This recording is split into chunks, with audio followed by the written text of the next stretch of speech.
ونذهب الآن لنتابع ما تمكنت به الأجهزة الأمنية بالشرقية فجر اليوم من ضبط القيادي الإخواني الدكتور فريد إسماعيل عضو الهيئة العليا لحزب الحرية والعدالة، والذي كان مطلوب ضبطه لجهات التحقيق.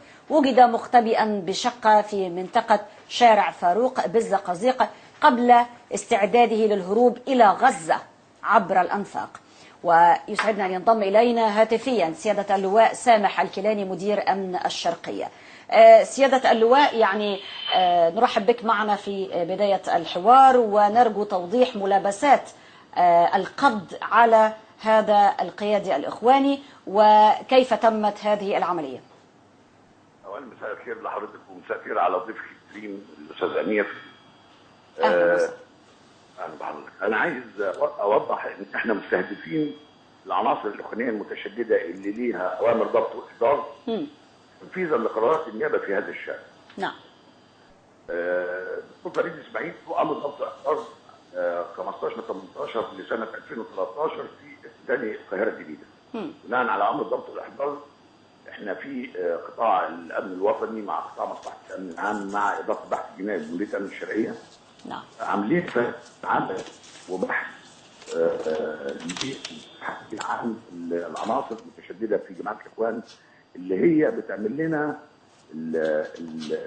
الجماعات واللي بتحشد الحشود والمظاهرات اللي هي كل يوم بتعطل حركه الانتاج وبتتحول من السلميه الى اللا سلميه وبتكسر مواجهات المحلات وبتستخدم الاسلحه البيضاء والخرطوش كما حدث يوم الجمعه اللي فاتت. فجر اليوم قامت مأموريه مشتركه بيننا وبين قطاع الامن الوطني وقطاع مصلحه الامن العام استهدفت شقه مستاجره كان واخدها القيادي فريد اسماعيل في شارع فاروق، وتمكنا الحمد لله من ضبط وضبط اللابتوب بتاعه واوراق خاصه بالتنظيم واقتصاد اوراق هامه جدا في التنظيم. الموضوع ده بيوري الحشود اللي يوميا بتشتغل عندنا في الشرقيه في مراكز ومدن الشرقيه والتكليفات اللي هم بيدوها للعناصر بتاعتهم والتحول من السلميه الى اللا سلميه.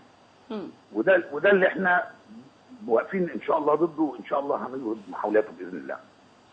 يعني جهد عظيم وبناء نشكركم عليه، وكان الله في عونكم في هذه الظروف الخطرة التي تتعرضون فيها لمتاعب ومشاكل كثيرة، ولكن طالما يكلل هذا التعب بمحاولات استقرار الوضع داخليا فقطعا هذا يكون هو الثناء لكم. نتمنى التوفيق في القضاء على بقية هذه العناصر المخربة الإرهابية في مصر، ونشكر لك هذا الحوار سيادة اللواء سامح الكيلاني مدير